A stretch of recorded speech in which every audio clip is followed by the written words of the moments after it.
The chandeliers glistened like frozen stars, casting a golden glow over the long banquet table where power and wealth sat draped in silk and arrogance. Every chair was filled with a figure whose net worth could fund nations. The air itself carried the weight of wealth, a perfume of exclusivity, power, and silent rivalries. At the head of the table sat Everett Kane, the billionaire who had turned steel into empires and men into shadows. His laughter, sharp and biting, echoed over the polished crystal glasses. He had that kind of presence, the kind that demanded the world bend, and for years the world had obeyed. But tonight, the silence in the hall carried something different. A hush followed every remark, a pause that betrayed discomfort no one dared speak aloud. Angela, the maid, moved quietly along the edges of the room. Her uniform was neat but plain, her movements deliberate, her eyes lowered out of habit. She had worked in mansions for years, always invisible, always unheard. Her daughter Layla stood just behind her, young, wide-eyed, carrying a tray with trembling hands. Layla wasn't meant to be here.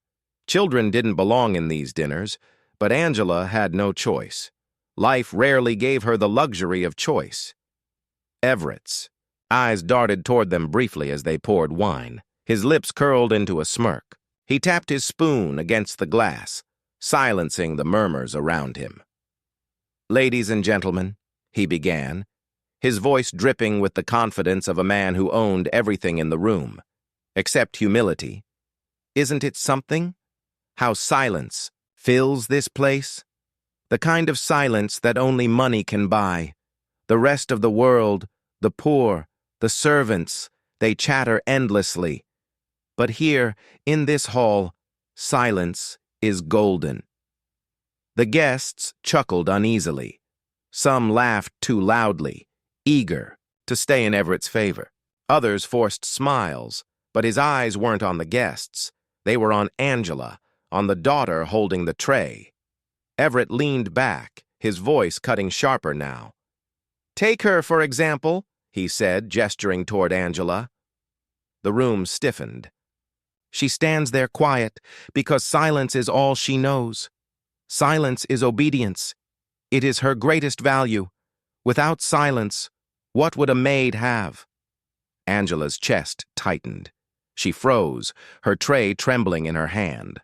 The sting of humiliation burned her skin, but she kept her head low. She had lived long enough to know speaking up was dangerous. Silence was survival. But Layla's young eyes burned with something her mother had long buried. She stared at Everett, her jaw tightening. Everett chuckled, sipping his wine, and leaned forward. "Even her daughter understands. Look at her. Not a word. That's the difference between us. Some are born to speak, others to serve silently." The laughter that followed was the cruelest of all. It wasn't joy, it was compliance. No one dared challenge him. Angela prayed her daughter wouldn't react, but when she turned, she saw it. The fire in Layla's eyes, the fire she feared, and yet secretly longed to still have. Layla put down the tray. Her voice, small but steady, pierced the hall. "You're wrong." The words hung in the air like thunder before a storm. The laughter stopped. Every head turned, eyes widening in disbelief. Everett blinked, caught off guard. His smirk faltered, for the first time. "Excuse me?" Layla stepped forward, her hands clenched at her sides. "Silence isn't weakness. Silence is patience. Silence is strength. But sometimes, silence ends. And when it does, the truth speaks louder than money." The hall fell into a silence far heavier than before. No glass clinked, no breath dared escape too loudly. Even the chandelier's crystals seemed to pause their shimmer. Angela's heart pounded. She wanted to grab her daughter, to pull her back into safety, but her feet refused to move. Her tears blurred as she realized what was happening. Layla wasn't breaking silence to defy. She was breaking it to defend. Everett leaned forward, his arrogance teetering on the edge of disbelief. He had been challenged, not by another billionaire, not by a rival, but by a maid's daughter, and in that moment, the room held its breath. The hall had never been so still. The sound of Layla's voice lingered like a spark in a room full of dry paper, waiting to ignite something far greater. Every guest's eyes, wide with shock, flicked between the young girl and the billionaire who had just been challenged. Angela's breath came in shallow gasps. Her fingers gripped the tray so tightly her knuckles turned white. This was dangerous. Too dangerous. She wanted to pull her daughter back into the safety of silence, but the truth was, Layla had already stepped into a storm no one could stop. Everett Kane leaned forward slowly, his face tightening as though he had just been slapped. His voice dropped lower, colder. "What did you say?" Layla's knees trembled, but she didn't look away. "I said you're wrong." A murmur rippled across the table. Guests shifted uncomfortably in their seats, torn between fascination and fear. Everett chuckled, but there was no warmth in it, only venom. "Do you even know who I am, child?" "Yes," Layla answered, her tone steady though her heart hammered. "You're the man who thinks silence means obedience. But you're also the man who doesn't know silence can be a weapon too." The words struck harder than anyone expected. A hush rolled through the room, heavier than before. For the first time. Everett looked unsettled. Angela whispered desperately, "Layla, please stop." But her daughter didn't hear her. Or perhaps she did, and chose to go on anyway. Mr. Saito, the Japanese millionaire seated to Everett's right, leaned forward, his expression unreadable. He had been silent through Everett's mockery, but now his eyes studied the girl with sharp interest. Everett smirked again, masking his unease. He lifted his glass with deliberate slowness. "Let me teach you something," he said, addressing the room but staring at Layla. "The poor speak of patience. The weak speak of strength. But in the real world, words don't matter. Money does. And I have more money than everyone here combined." He raised his glass, expecting applause, expecting laughter to echo his arrogance.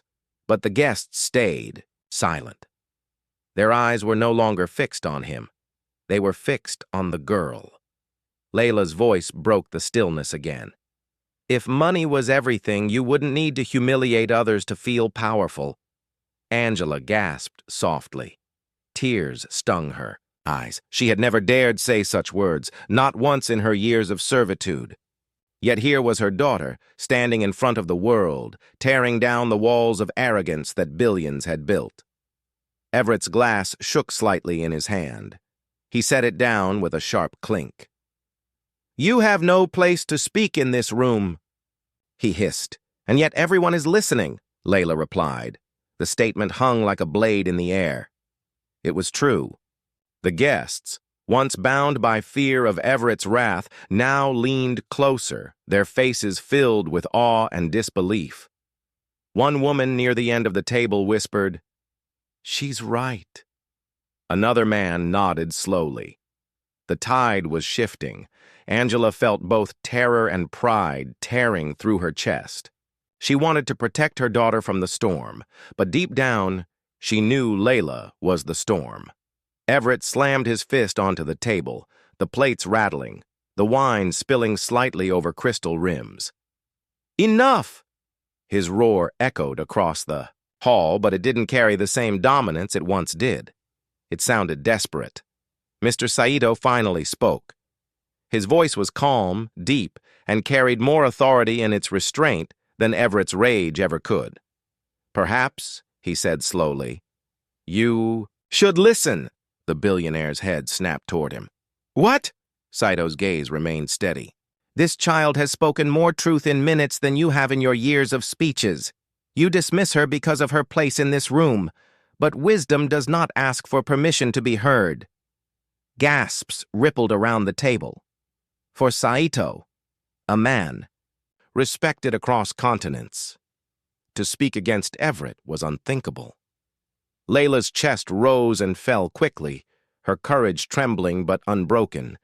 She whispered, almost to herself, "Silence is patience, but sometimes it must end." Angela stepped forward then, unable to hold back any longer. She put her hand gently on her daughter's shoulder, her tears spilling. "You've said enough, sweetheart," she murmured. But when she looked at her daughter's face, she realized something. Layla wasn't afraid. Not anymore. Everett's fury boiled over. He stood abruptly, his chair scraping loudly against the marble floor. His towering figure cast a shadow over both mother and daughter. "You think you've embarrassed me tonight? You think words mean anything? Tomorrow no one will remember you, but they'll still remember me. I am Everett Kane." Layla tilted her head up, her eyes glistening but unshaken. "Then maybe tomorrow they'll remember you as the man who was silenced by the maid's daughter." The hall exploded with gasps. Angela's heart thundered. The chandelier light seemed to blaze brighter, the silence louder, the moment heavier than anything she had ever felt. For the first time, Everett had no answer. The chandelier above flickered softly, casting shards of light across the tension-filled room. The air was thick, heavy with the weight of pride, truth, and humiliation. Guests who had once clung to Everett Kane's every word now sat silently, their eyes darting between him and the young girl who dared to defy him. Angela's hands shook as she pulled her daughter slightly closer, trying to shield her from the storm of arrogance that towered above them. But Layla did not lean back. Her small frame remained steady, her gaze unflinching. Everett's chest heaved. His lips twitched as though searching for a response, but words refused to come. For years, his voice had ruled rooms, commanded attention, and demanded obedience. But now, silence, that very silence he had mocked, wrapped around him like chains. Mr. Saito leaned forward slightly, his hands folded neatly on the table. His calmness only sharpened the contrast between Everett's unraveling rage and the young girl's quiet strength. His deep voice cut through the heavy silence. "Do you see, Mr. Kane?" he said, his eyes glimmering with quiet authority. Power can silence a room, but truth can silence power. Gasps rippled across the table. Several guests exchanged looks, their expressions betraying what they dared not say aloud. Everett Kane, the untouchable billionaire, was being undone not by wealth, but by words.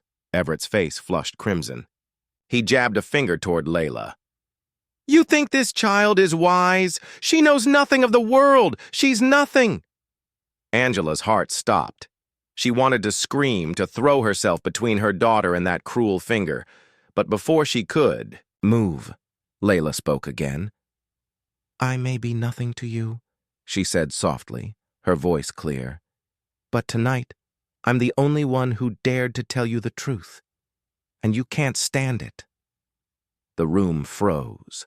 Her words were like an arrow, piercing through the layers of arrogance Everett had built over a lifetime. The billionaire's lips parted, but no sound followed. His empire of control crumbled with every second of silence that passed. Angela felt a swell of something she had long forgotten. Pride. Tears blurred her vision, but this time they were not from humiliation. They were from the sight of her daughter standing tall against the storm. Everett turned to the guests, desperate for support. "Are you all blind?" he demanded. "This is a maid's child. Are we really going to let her lecture us on truth?" But the faces around him had changed. Where once there had been fear and obedience, now there was quiet respect. Not for him, but for the girl who had spoken with courage. A man in a navy suit cleared his throat. His voice was hesitant at first. "With respect, Mr. Kane, she's right. Sometimes we've let your words go unquestioned. Maybe Maybe we shouldn't have. Another guest, a woman draped in diamonds, nodded slowly. Her voice carries more weight tonight than all of ours combined. Perhaps that's what makes it powerful. Everett's eyes widened. Betrayal. His empire was crumbling in front of him, not from outside enemies, but from the very people who had once applauded. Him! Angela clutched Layla's hand tightly, whispering, "You've done enough. Please let it rest." But Layla shook her head, her eyes never leaving Everett. "People listen to you because of your money," she said, "but they listened to me because I spoke the truth. That's the difference." The chandelier's light caught her face, illuminating her in a glow that made her words feel even more profound. In that instant, she wasn't just a maid's daughter. She was the voice of every silence Everett had ever mocked. Everett stumbled back into his chair, his arrogance cracking, his pride shattering in the silence that followed. His hand gripped, the stem of his wine glass so tightly it snapped, shards scattering across the pristine tablecloth. Gasps erupted, but no one moved to help him. Mr. Saito rose slowly, his movements dignified. He turned to Layla and bowed deeply, a gesture so profound that the room collectively drew breath. "Your courage," he said, "is greater than all the wealth in this hall." Angela's knees buckled. She pressed her trembling hand against her mouth, tears streaming as she watched her daughter receive the respect she had never imagined possible. Layla bowed her head slightly, her voice soft but resolute. "I only said what needed to be said."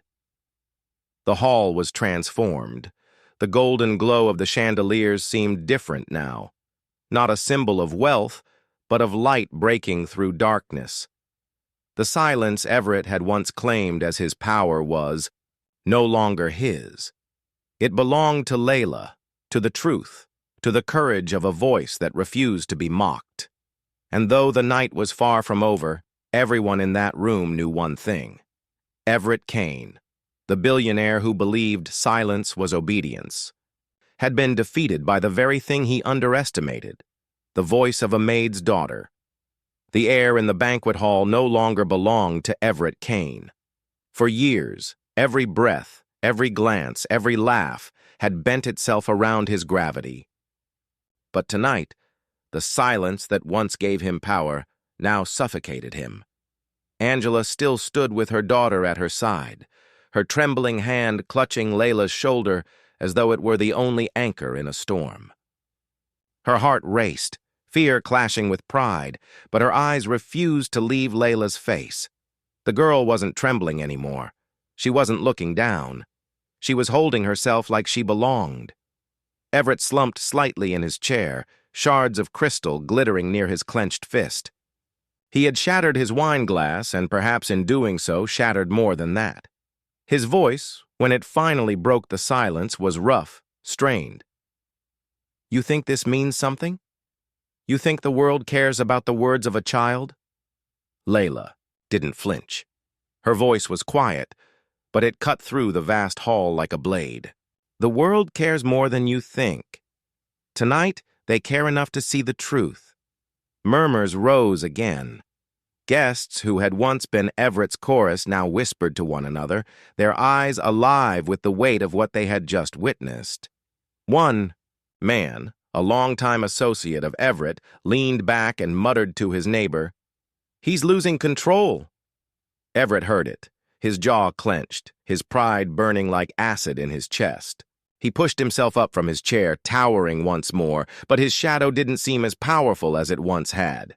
"I built empires," he roared. "I've crushed men twice my size and twice as clever, and you—" His voice cracked as he jabbed a finger toward Layla.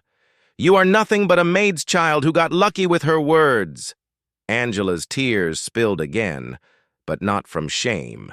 This time, they were born of anger. She stepped slightly in front of Layla, her voice trembling but firm.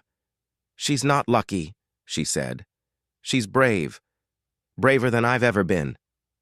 The guests gasped, not because of Everett's rage this time, but because Angela, the maid who had been invisible for years, had found her voice, too. Everett's face twisted. "Stay in your place, woman," he barked. But before Angela could lower her eyes, Mr. Saito rose to his feet. The soft rustle of his tailored suit was louder than Everett's command. He looked across the table, his expression calm, his tone deliberate.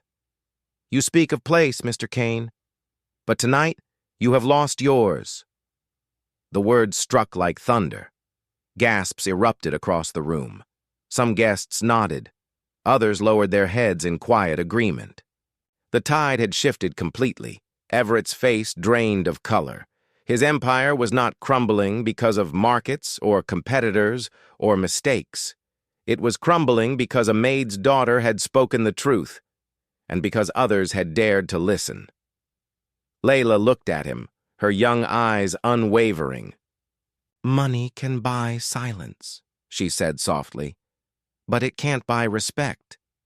You lost that tonight." Her words landed like the final blow.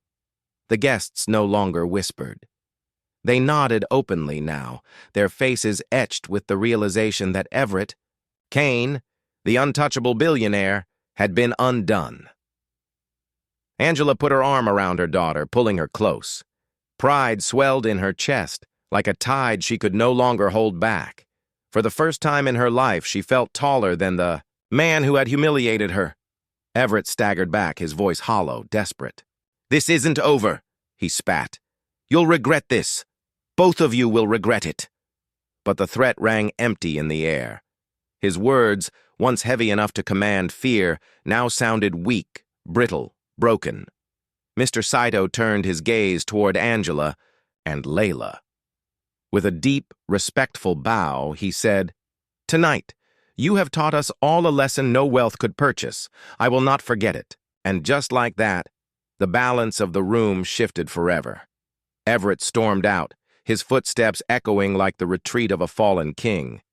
The golden doors closed behind him with a thunderous crash, leaving only the maid, her daughter, and the lingering echoes of a truth spoken too loudly to ever be silenced again.